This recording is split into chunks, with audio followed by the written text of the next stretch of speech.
حتیم ہے، ایکچولی حتیم کی بھی ہسٹری یہ ہے کہ حتیم بھی کعبہ کے اندر تھا. بالکل. ایک وقت آیا کہ جب کعبے کی دوبارہ سے تعمیر ہوئی تو ایک بڑا خوبصورت میں کہوں گا اعلان کیا گیا کہ بھائی صرف حلال پیسوں سے کعبے کی تعمیر کی جائے گی. تو اس زمانے کے لوگ تھے، زمانہ جاہلیت میں. جی زمانہ جاہلیت میں ان کو بھی اتنا تھا کہ یہ اللہ کا گھر ہے تو حلال پیسے سے کرنا ہے. تو اب اس وقت لوگ سود کا کام بہت کرتے تھے تو حلال کے پیسے ہی تھوڑے جمع ہوئے. اللہ تو اکبر. اب کعبہ مشرفہ کی تعمیر کر دی گئی اور یہ جگہ پر ایک باؤنڈری بنا دی گئی کہ یہ حصہ تعمیر تو نہیں ہو سکا لیکن ہے یہ بھی کعبہ. صحیح. تو اس لیے اس کو ریئلائز کرے کہ اسی لیے اس کے باہر سے طواف ہوتا ہے، اس کے اندر آپ طواف کے دوران نہیں جا سکتے. اور جو اندر گیا وہ ایسا ہی ہے جو کعبے کے اندر گیا.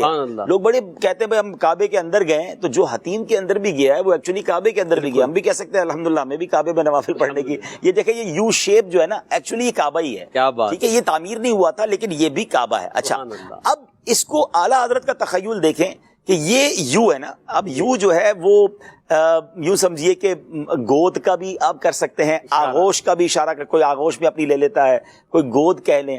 تو اعلیٰ حضرت کے دو اشعار ہیں اس میں. آپ ایک جگہ تو فرماتے ہیں کہ مہر مادر کا مزہ دیتی ہے آغوش حتیم. اللہ کہتے ہیں ماں کی گود کا مزہ دیتی ہے. جب حتیم میں جاتے ہیں تو ایسا لگتا ہے ماں کی گود میں آ گئے. Look at the way of talking about Hatim, یعنی کیا پیار کعبے سے اظہار کر رہے ہیں کہ ایسا فیل ہوتا ہے کہ ماں کی گود میں آ گئے. حتیم میں گئے تو اللہ کی رحمت کے سائے میں آ گئے.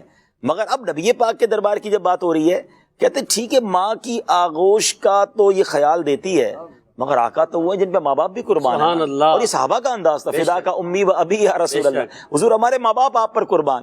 تو دونوں جگہ کی کس شان سے بات کر رہے ہیں کہ مہر مادر کا مزہ دیتی ہے آغوش حتیم، جن پہ ماں باپ فدا یا کرم ان کا دے. کیا بات ہے. واہ واہ. مہر مادر کا مزہ دیتی ہے آغوش حتیم.